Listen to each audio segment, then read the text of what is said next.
liggéey parce que ci nguuru Macky Sall Jamra liggéey na ci ba obliger l'État ñu créer une commission technique jàppaleen tur yi ma leen di wax présidée par le général de division Amadou Anta Gaye, assisté du colonel Abdoulaye Ndiaye de la DIRPA et du commissaire à la retraite Adama Diakhaté. Jamra liggéey na ci ba le dossier a été clos ñu jox ko premier ministre mu jox ko Macky Sall nëgër ni ci loolu laa waroon ne barka démb d'ailleurs sax pour Sotrac maa ngi remercier Mouhamadou Moustapha Ba,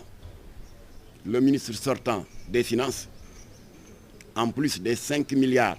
yi médiation bi permettre ñu arracher ko jox ko liggéeykat yi moom avant de quitter seen poste defaatal na leen une autre rallonge du ma tudd fii montant bi ndax ñoom xam nañ ko am di Moustapha li may wax xam na ko ñu ngi ko ciy remercier di remercier ba tey Mouhamadou Moustapha Ba pour Ama Sénégal ndax Jamra dox na ci ba foqati 3 chèques de 130 millions muy ñaata 390 millions sur les 3 milliards 98 millions yi di leen état amel en termes d'indemnité de licenciement d'arriérés de salaire et de prime de congé waaye bi ñu yàlla dimbalee ba ñu renouer les fils du dialogue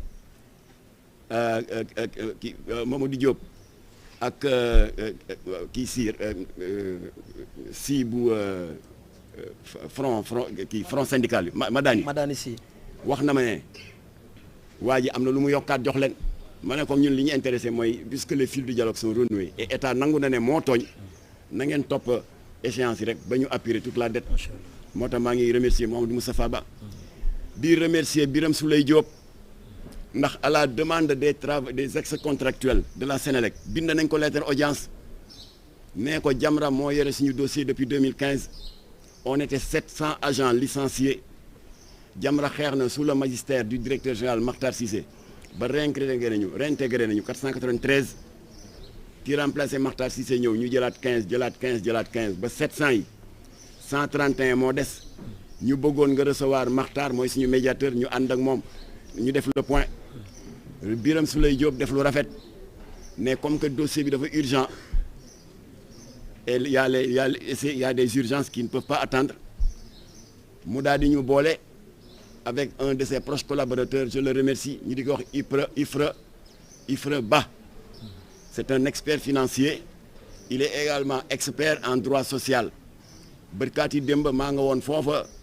ministère de l'énergie ñu tëju maak moom ak liggéeykat yi pendant 1h30 dossier bi am na des avancées considérables te Birame Souleye mënoon na dee rek je suis en voyage bàyyi leen ba ma ñëw mais pour ne pas perdre du temps daf ko jox son cabinet ñu liggéey ci Jamra def médiation bi voilà loolu la Jamra dëkke kon nag 80% de nos activités loolu la chaque fois qu'on parle de góor jigéen c'est que dafa am benn bàjjunu góor jigéen bu tooñ def provocation comme ni ko Mélenchon defe looloo tax que Jamra est sorti de sa réserve ñëwaat taxaw ànd ak ses alliés alors kon nag Jean-Luc Mélenchon nous vous avons dit que Sénégal lobby LGBT dañ ko wutal un calendrier un agenda spécial ndax dëgër bopp gi Sénégal dëgër bopp beaucoup de pays qui nous entourent sukk nañu jébbalu joxoon naa leen la liste à commencer par le Gabon ba ci Cap-Vert qui ont légalisé l'homosexualité Sénégal jaaxal leen ba taxoon na vers la fin du régime du président Macky Sall waxoon naa leen ne cette chef de mission d'observation de l'Union européenne nous la récusons, nous la dénonçons et nous avons exigé son expulsion. Sa vie privée ne nous intéresse pas. Lesbienne la bi muy ñëw faru lesbienne am la àndal ànd sek ñàkk jom gu mat sek bras dessus bras dessous comme monsieur ak madame bu ma yebboone sax madame ak madame di doxantu dans le hall de l'hôtel ça suñu yoon new ci c'est sa vie privée waaye erreur bi état Macky Sall def ba leen Jamra alerté ne leen kii nar a ñëw comme chef de mission électorale de l'Union européenne na ngeen bàyyi xel ne ni Assemblée nationale Sénégal amee groupe parlementaire Yewwi groupe parlementaire Wallu groupe parlementaire Benno Bokk Yaakaar parlement européen noonu la amee groupe parlementaire socialiste groupe parlementaire écologiste waaye góor jigéen ñi dañ fa am doole ba xeex nañu ba ñu nangul leen seen groupe parlementaire ma ne ko ndaw si ngeen woo nag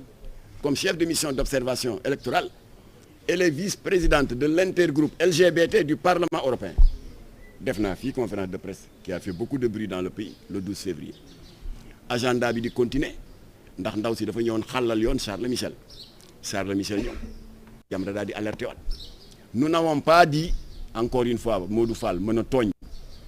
que Diomaye waru ko recevoir on l'a jamais dit et puis un chef d'État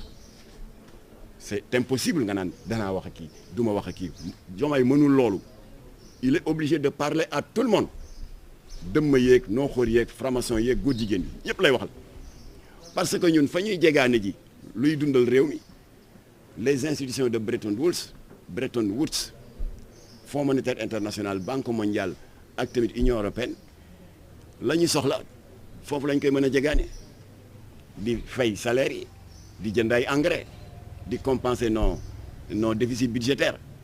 te kuréel yooyu dafa fees dell ki franc-maçon ak góor jigéen soo nee doo wax ak ñoom yaa ngi may dégg bu baax oustaz Modou Fall soo nee du ma wax ak ñoom tu vas crever de faim parce que Sénégal dafa ndóol on vit sous perfusion kon Diomaye foog mu wax ak ñëpp waaye dañu ko ne kii nga recevoir mooy xalif général lu kullu góor jigéen Europe occidentale libre nañ ci kii nga recevoir mooy ka nga xam ne ni dem si yàlla si Ambroise Gomis créé woon Miss Sénégal Miss Jongama lobby LGBT à Anvers dañu créer 2 distinctions à part Miss créé nañu Mister Gay kan mooy président jury bi Charles Michel am nañ droit wax ko Diomaye kan mooy Charles Michel mooy bi nga xamee ni y a une vague de légalisation du mariage homosexuel en France en Europe ba France daal di ubbi le défilé le 17 mai 2013 sous le magistère de François Hollande daal di légaliser ce qu'ils appellent pudiquement d'ici diw confiture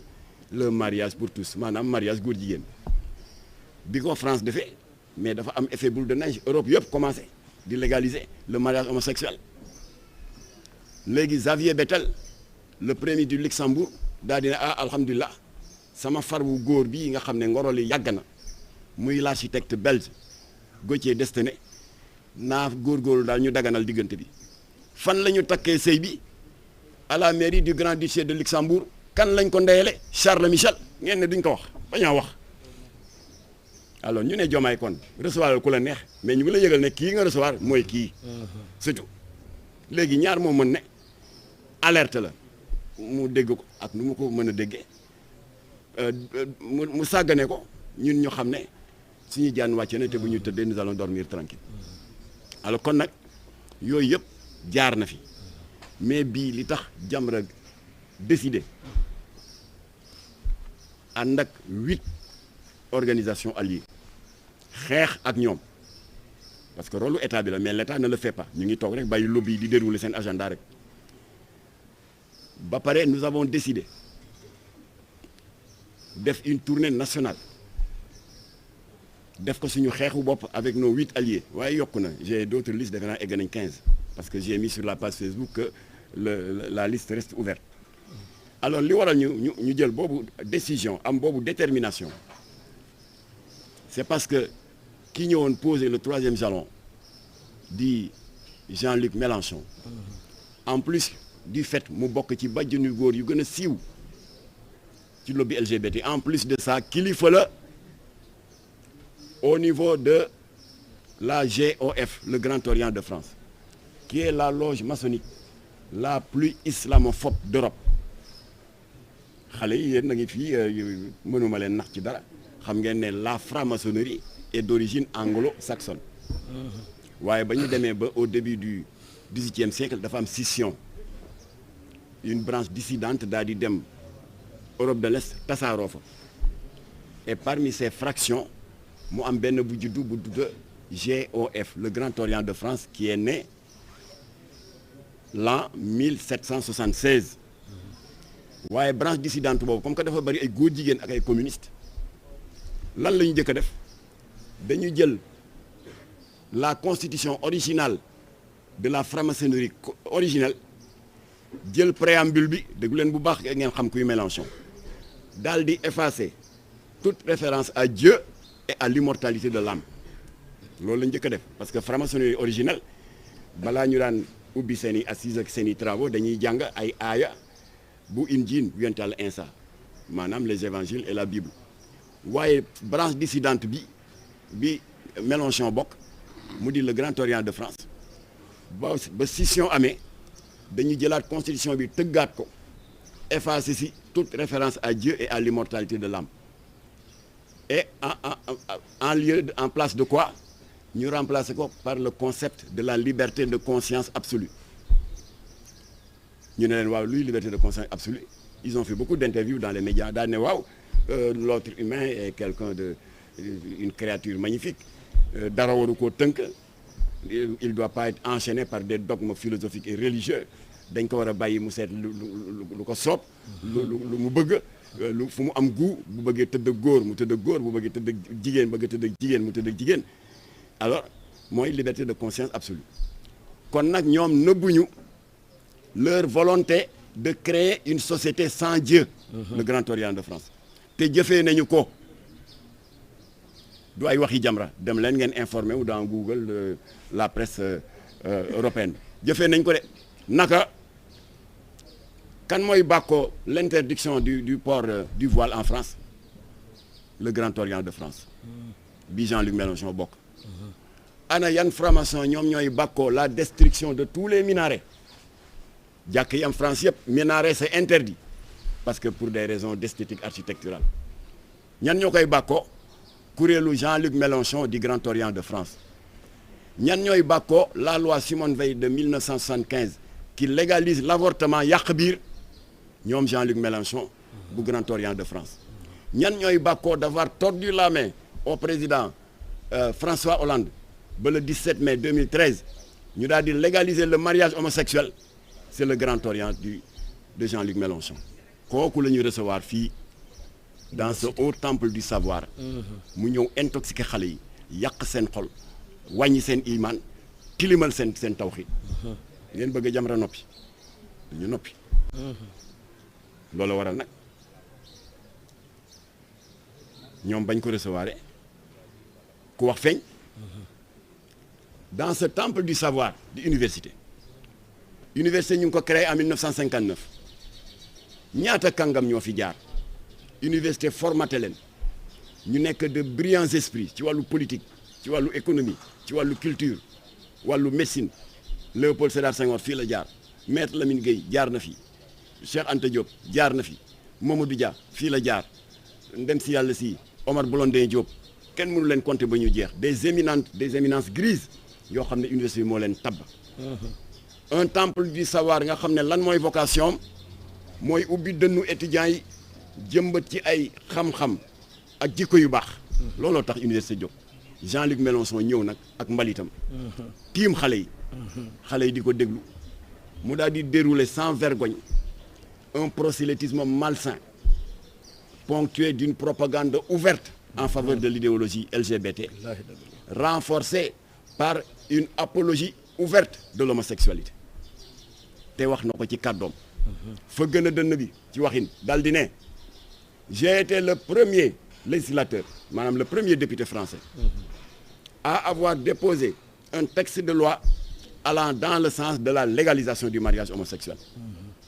te nee na cette liberté d'amour maanaam góor ñu may ko droit mu bëgganteeg góor ba sëy way mën cee am nee na cette liberté d'amour devrait être ouverte à tous sous un tonnerre d'applaudissements des élèves et des étudiants pendant ce temps dans la même séquence recteur bi jël kaddu pour wax ak xale yi seen njariñ les défis académiques qu'il doit relever ñu yuuxoo ko ci laa ne notre pays est en danger kii moo gën a dangereux Maline Anna Borg chef de mission électorale bi nga xam ne lesbienne la vice-présidente n'est-ce pas de l'interview LGBT du Parlement moo gën a dangereux Charles Michel bi Diomaye recevoir woon moom mi nga xam ne moom la ñu ndeyale woon sëyu góor jigéen ba lay nekk France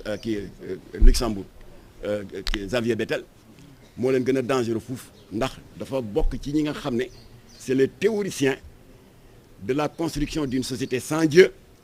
qui a toujours été prôné par le Grand Orient de France dont il est un des membres éminents ku ma sa gis li tubaab buy ñëw di tagg ak di rafetal ngóor jigéen nga tàcc ko koo xam ne doomu réew mi la directeur université bi di la wax sa njariñ sa avenir les défis académiques qu'il faut relever nga yuuxoo ko le pays est en danger. Il y a un renversement de tendance un retournement de rôle qui risque de mener notre pays à la destruction moo tax Jamra jóg te du ñu teggeti tànk mukk tànk askanu Sénégal amuñu lu ñu bëgg. Et je voudrais m'adresser à Jean-Luc Mélenchon ndax mu ngi ñuy dégg am na benn message bu ma recevoir